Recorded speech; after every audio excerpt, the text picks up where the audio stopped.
Okay, we're going to start painting with Galeria paints today. These are all acrylics. I'll just put these to the side. And this is the painting that we're working on. It's a work in progress, acrylics on a board, canvas board. And I'm just going to set it in here so it doesn't wiggle around. There we go.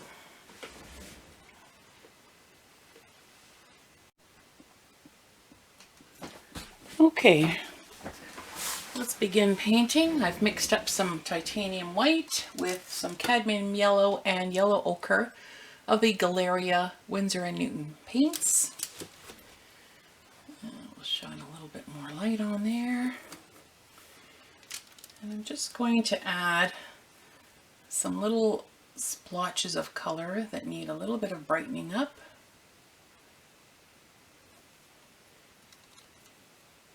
Different shades of yellow.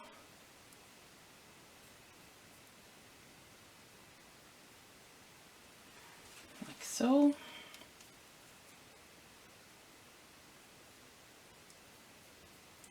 I find that when you're painting with acrylic paints, they go on nice and fresh, but they do tend to dry a little darker than I like. And sometimes after the first coat is on, I like to go back and just refresh them a little bit.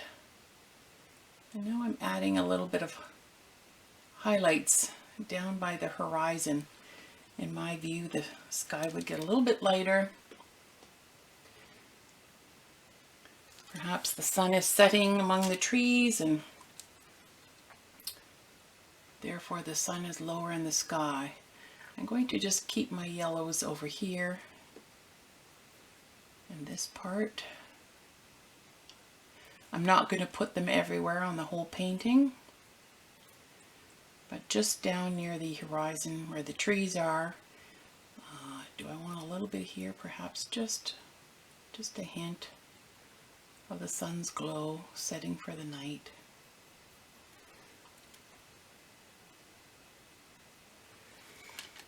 Okay, and I will reflect some of that in the water below.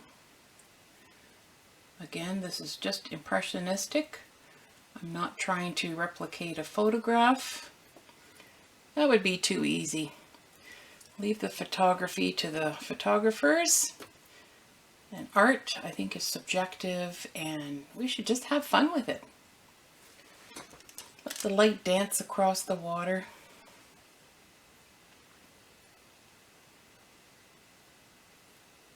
There we are. Now, because the foreground is darker, we're going to put a little bit of yellow, but not quite as bright. Put a few highlights here and there. Again, just to reflect the fact that the sun is there. Now I'm going to also work on my birch trees. Just a hint of yellow.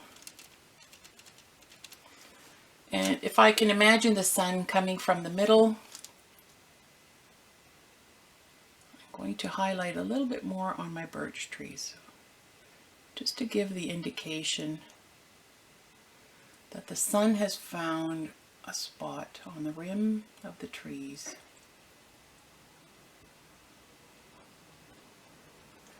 Just like that. Maybe this one here will get a little bit of sun.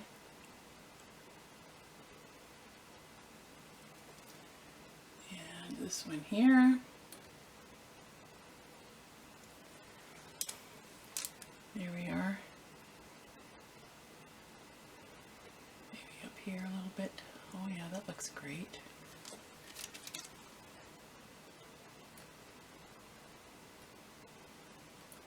The glow of the sun. What a beautiful warm thing.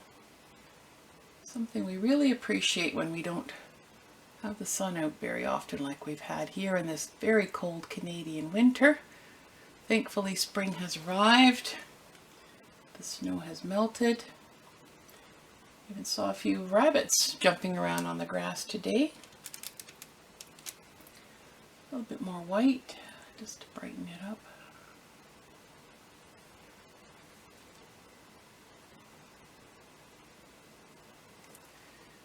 Okay, I think I'm pretty happy with that. Okay, the next step will be a few more blues in this area. So we're just going to squeeze out a little bit of blue. I always have my trusty pliers. Once you get to have arthritis in your hands, these little caps can glue on pretty tight. So I always keep my pliers handy. And this was Windsor blue. Just going to mix a little bit of that with my brush. There's no need to clean the brush if you're going to a darker color from a lighter color. However, it's probably a good advice to clean it if you're going the other way around, right? Okay, so we're just going to give a few more shots of greenish blue in here. And then we'll go a little bit darker. Let's see, up here. Feeling some of these spots.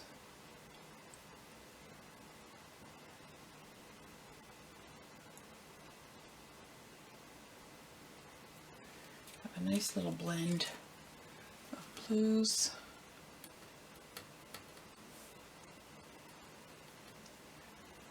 I'm trying to leave a little bit of space where the branches are. Where I've indicated the branches so that we don't have to paint everything over again. And I'm liking how that's working out. Where else do we need a little more blue? Perhaps over here.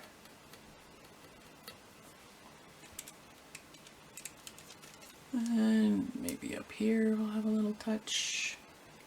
It's a beautiful day. The sun is beginning to set, so we have these gorgeous colors coming down.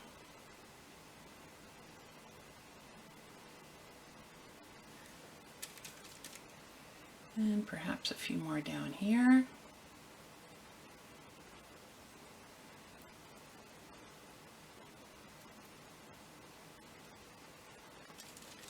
Of course, I've been painting landscapes for many years. I do love birch trees. Pine trees are always fun. The style is a little different though. Instead of painting more realism, I'm trying to get a little bit looser in style and more impressionistic. From close up, these always look kind of funny to me, but from far away they really look great. They make a nice little gift, a print. And if anybody has any questions, I do have art lessons that I do either in person here in Innisfil, or you can enroll online and we can paint through Skype. We can do things online. You don't even have to travel. Or if you just want a few helpful hints, a pal, somebody to sort of bounce ideas off of, that's great. Okay, pretty happy with this. We've got our sun-setting sky.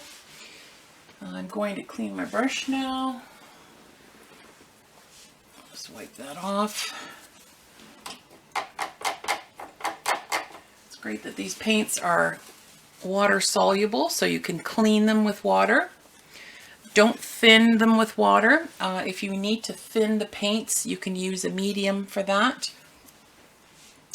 Okay, so looking at what we need now, I probably want to put a few more white highlights in the water.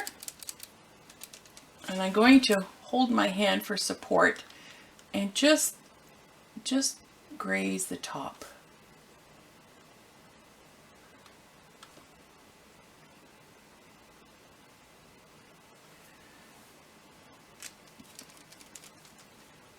You just want a very fine line. A couple of waves here and there.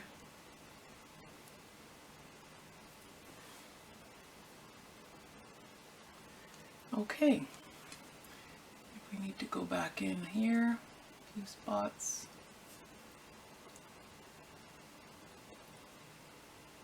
Just to add to the sharpness. When painting on canvas board, the little checker spaces do show through.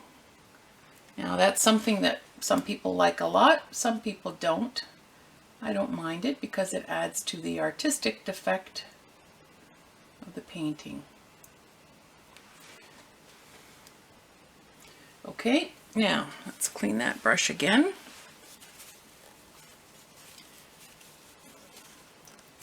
And we'll add a few more blue highlights in the water. I want to sort of blend these a little bit. Don't make the waves too choppy.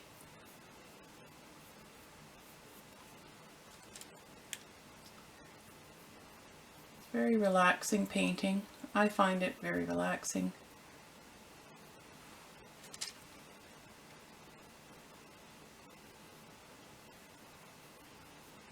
Okay, so there we've just cut down on some of the bigger pieces of yellow. Make it a little bit more subtle.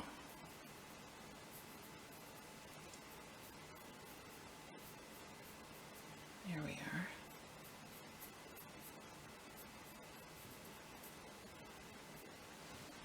We don't really need too much on the side. We want to keep it dark so it keeps the interest of the eye towards the middle of the painting. And I may perhaps put a few tree tops in the distance. So I'm going to add some of the green. This is called phthalo green. Wipe off my brush.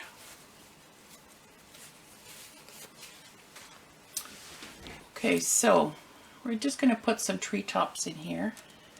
Now, if I take the phthalo green on its own, it doesn't look really real. So I need to mix a little bit of the yellow ochre with it to make it more of a sap green, which is more of a nature color. Okay, so I'm just going to tap in with my brush, holding my brush vertically so that the bristles are up and down, and therefore I can create a little bit of a point on top. Pine trees like to grow straight and tall, and visually this will look more like a pine tree in the distance if it has a little bit of a top. Now I'm just going to add a touch of blue in there to make it a little bit darker so that it's, there we go, stands out from the yellow. And this is all you need, just the up and down motion, the vertical brush. Don't need a lot of details. Trying to keep this loose.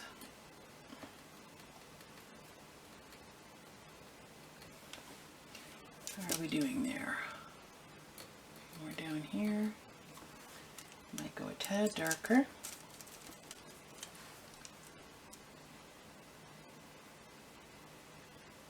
As any Northern Ontario person knows, trees are extremely thick in the bush.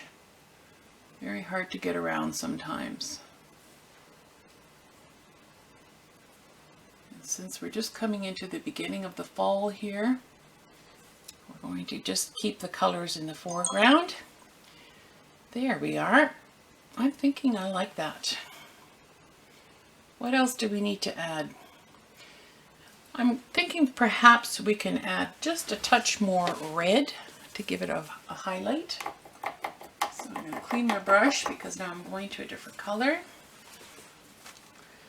And I'm going to take out some of my cadmium red deep. Give that a little bit of a loosening. And you can squeeze out just a very little bit of painting. This is a smaller canvas. 8 by 10 inches is the measurement. And we're just going to add a touch of the red on these leaves. I haven't changed brushes. I'm using the same brush. Keeps things simple. Again, it forces me to just keep things a little bit looser than painting exact leaf shapes. I'm just coming in here with a few angles.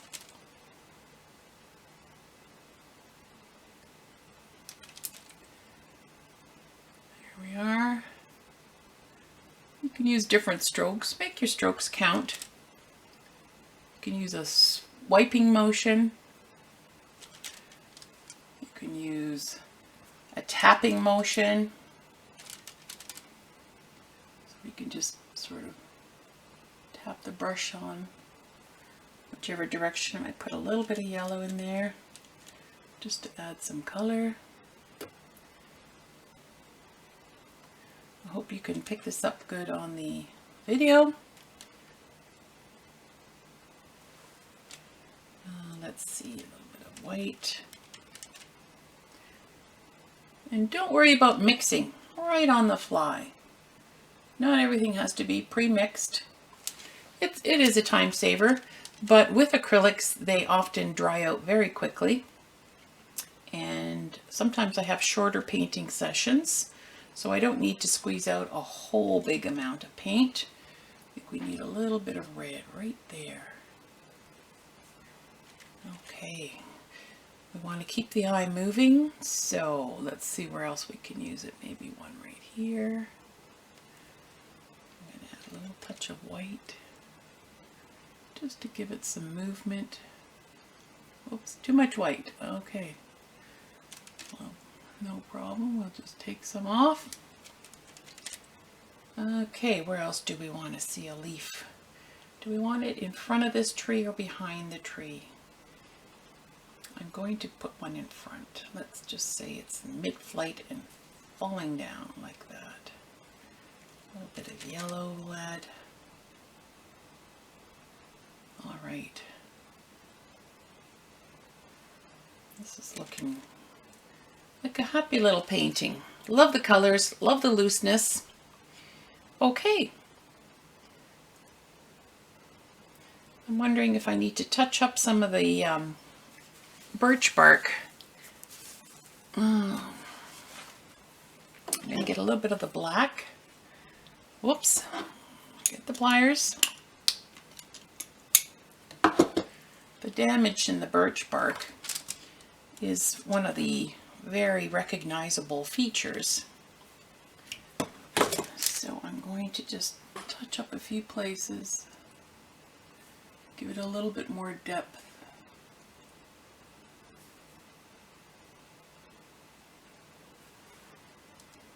Don't know if it picks it up on the camera or not.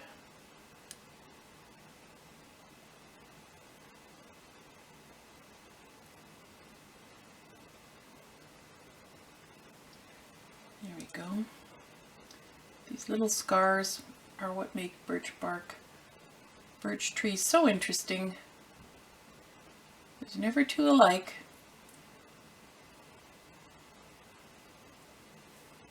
Okay, so now it's time. I will switch brushes to a finer liner brush. Okay, so this is the liner by Snap Princeton. And I'm just going to get a little bit of the black to enhance some of the branches. Steadying my hand, we'll just put it on here. There may be places where you've gone over with the paint, don't have to worry.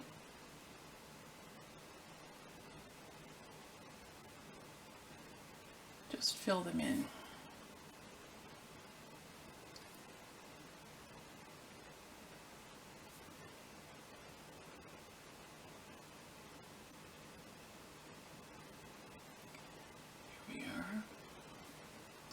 Birch trees are kind of bent, they're not really straight, so we can have a few marks that bend. And it's actually okay to have a bit of a shaky wrist too, because if you make them too straight it doesn't look natural. There we are.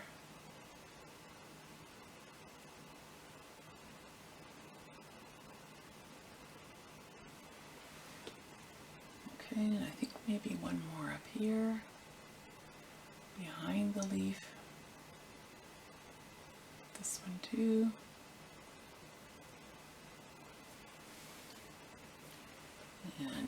here. Great. Well, I hope you had fun today. And if you like to subscribe, that would be fantastic. Share, tell your friends, and look me up on my other links down below. I'm on Etsy and Instagram, Facebook, of course, all those other things. See you next time. Happy arting.